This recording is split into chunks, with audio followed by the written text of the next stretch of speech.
गोर जेबे पिठा खाइबा ପାଇଁ इच्छा हबो घरे थिबा सामग्री रे आपण एटा बनेबे आ बहुत कम टाइम माने 15 मिनिट रे पिठा बनिबो। वीडियोटी भल लागिले लाइक करिवे शेयर करिवे चैनल रे नुआ थिले सब्सक्राइब करबा को ढेर सारा अनुरोध। वीडियोटी संपूर्ण भाबे देखिबे आ जानि परिबे। चलंतु वीडियोटी स्टार्ट करबा। नमस्कार दर्शक बंधु, मो चैनल को अनेक अनेक स्वागत। एतिकी मु सामग्री नेइची।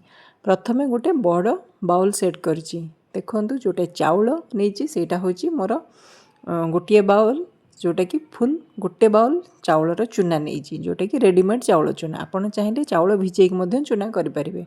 ता सहित गोटे छोट बाउल रे मु नेइची नडिया कोरा। नडिया कोरार भाग माप आपन को हिसाब रे रखिबे, चाहिले कम करि परिबे आ चाहिले मध्य अधिक करि परिबे।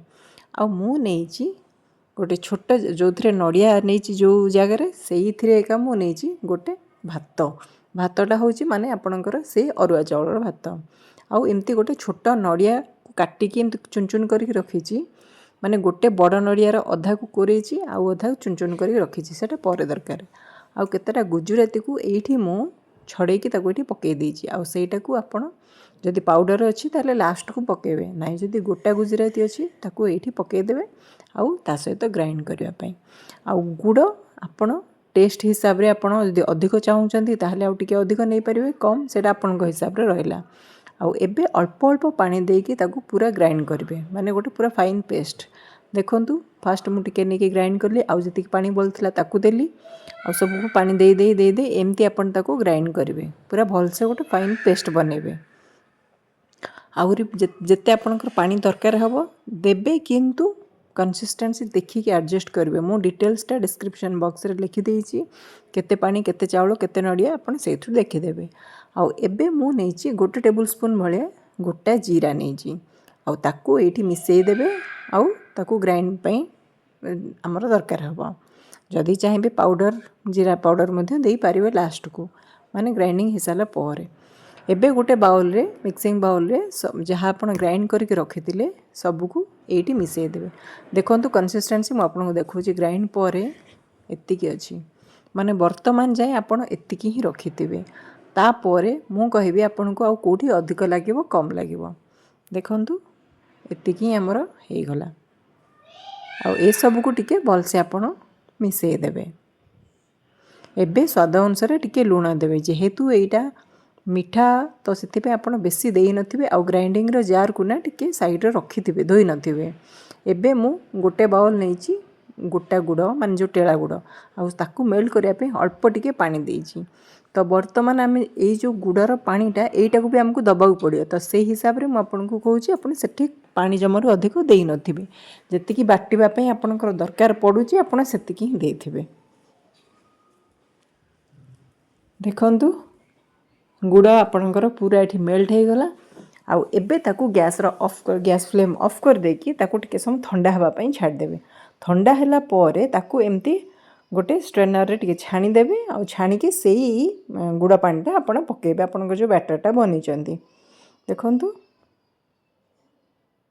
वर्तमान आउ टिके हमर गाढ़ा हो जिवो, तो सेति पई स्टार्टिंग रु जमा अधिक पानी दे नथिबे। आ ग्राइंडर रे जार को म आपन को कहिथिली ना धोइबेनी पकेइथिबे, म इथि पई कहिथिली कारण एठी आपनकर गुड़ देखि कि केते हेलान। जदि दरकार पडुची एबे देखंतु, जदि दरकार पडिवो ताहाले आपन एठी गोटे चम्मच भलिया देकी आपन ताकू ग्राइंड करिवे, जमर अधिक देबे नहले पूरा पानिया हो जिवो।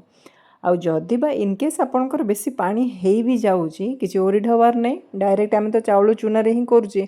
आउ टिके चाउल चूना को टिके ग्राइंड कर देबे एई बैटर सहित, तो आपनकर एडजस्ट हो जिवो। एबे कौन करवा ना गोटे मोटा कड़े नवा। जदि लुहा कड़े अच्छी तो आप पाखे भल कथा, मो पाखे नाही, तो से कड़े रे मु अल्प टिके घी नहीं कि जो काटिकी रखी जो नड़िया ताकू एठी घी रे टिके भाजी देबे, ता कलर चेंज होला पर्यंत। एबे देखंतु ता कलर चेंज हो गलानी, आठू अधिक आउ भाजबेनी, वर्तमान ताकू काढ़ी देबे। आउ एई कड़े रे ही आमे पिठा प्रस्तुत करवा। तो सेथिरे जो घी लागिची से घी रे ही का मु बनेबी। वर्तमान आमर जो बैटरटा थिला एथिरे टिके गोटे पिंच भलिया आपण खाइबा सोडा देबे। जमा खाइबा सोडा अधिक देबेनी, नहले आपण पिठा कला बेले भांगी जिवो, काढी परिबेनी। एबे देखंतु से जो घी बळी थिला तारी ऊपरे मु ए बैटरटा को पके देली।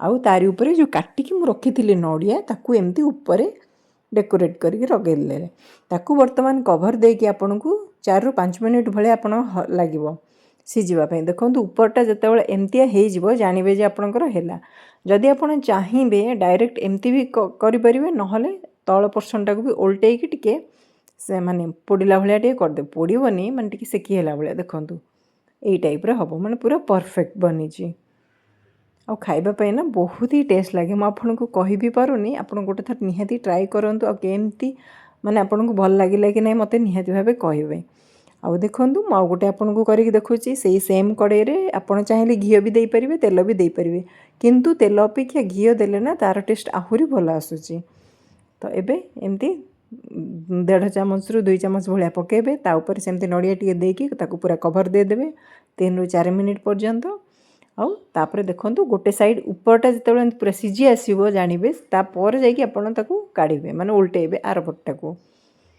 एमती देखंतु पूरा रेडी हो जाए जदि चाहिए आपण एमती खाई परिबे नहले ताकू उल्टे देकी तापर आउ थरे कवर देदेवे आउ 2 ରୁ 3 मिनिट पर्यंत देखंतु आ गैस रो फ्लेम पूरा लो रहिबो जोटा आपनकर सबुठू छोट बर्नर आपण सेइथरे ही करिवे पछपटटा एमती हबो आ आग पटटा एटी एमती ए टाइप रे हबो बहुत ही टेस्ट लगे जेहेतु नड़िया पड़ी चाउल पड़ी गुड़ आ बहुत ही हेल्दी मध्य आपण घरे बनातु ट्राए करंतु केमती हैला मो सहित कमेंट्स रे शेयर करंतु देखा हबो नेक्स्ट वीडियो रे आउ गोटे नुआ वीडियो सहित सेतेबेले जाए रहुची नमस्कार जय जगन्नाथ।